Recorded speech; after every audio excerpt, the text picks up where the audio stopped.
بالکल पाकिस्तान का air space तो बंद कर दिया था पाकिस्तान ने भारत के हवाई। अब भारत ने पूरा एयर स्पेस, जो भी प्लेन आ रहा है पाकिस्तान, उसका एयर स्पेस भारत के लिए बंद कर दिया। बड़ी मुश्किल होगी पाकिस्तान को इसके बारे में, घाटा होगा क्योंकि उनको पैसा मिलता है ओवरफ्लाइट की वजह से।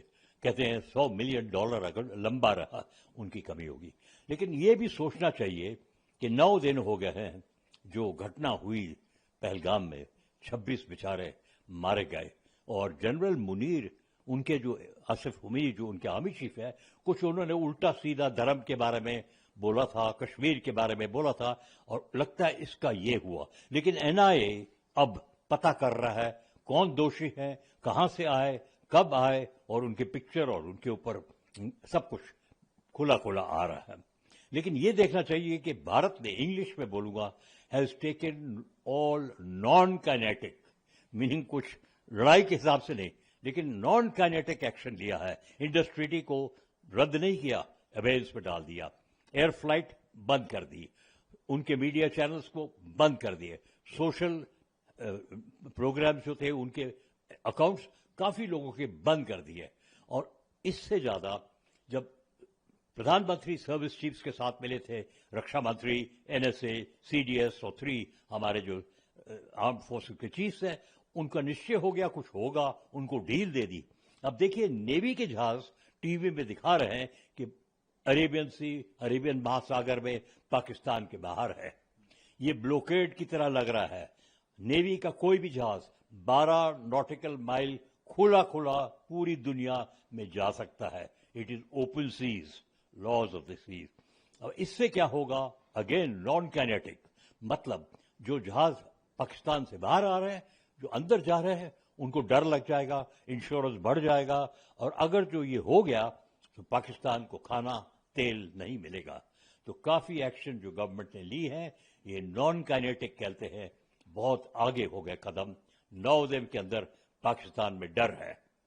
सवाल ये है कि जिस तरह से एयर स्पेस बंद किया गया है, अगर कोई एयरक्राफ्ट उसका पाकिस्तान का इंडियन एयर स्पेस में घुसता है, किस प्रकार का सर एक्शन लिया जाता है?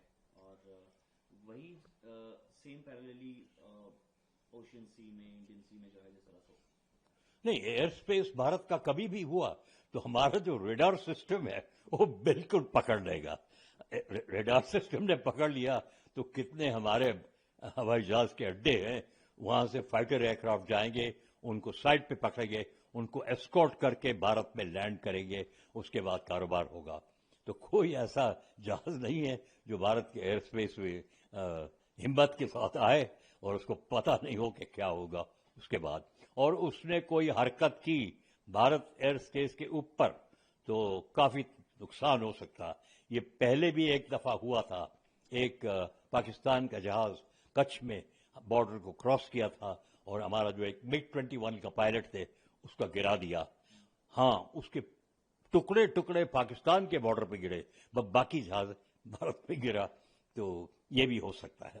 देखिए, जब पहली कैबिनेट कमेटी ऑन सिक्योरिटी की मीटिंग हुई प्रधानमंत्री के नेतृत्व में, तो उसमें हम लोगों ने जिस प्रकार से इंडस वाटर ट्रीटी को लेकर के और उनके जो नागरिक हैं हिंदुस्तान में, उनको बोला हिंदुस्तान से जाने के लिए। अटारी को हम लोगों ने बंद किया।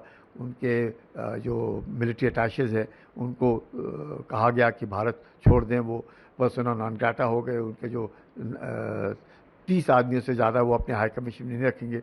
इसके तुरंत बाद पाकिस्तान ने भी भारत के ऊपर जो कहा कि हम ये शिमला समझौते को नहीं मानते हैं, हम एयर स्पेस बंद करते हैं। तो ये जो उन्होंने कहा है उसको देखते हुए भारत ने भी अब निर्णय लिया है कि अपना जो एयर स्पेस है वो भी हम पाकिस्तानी हवाई जहाज़ों के लिए बंद कर देंगे।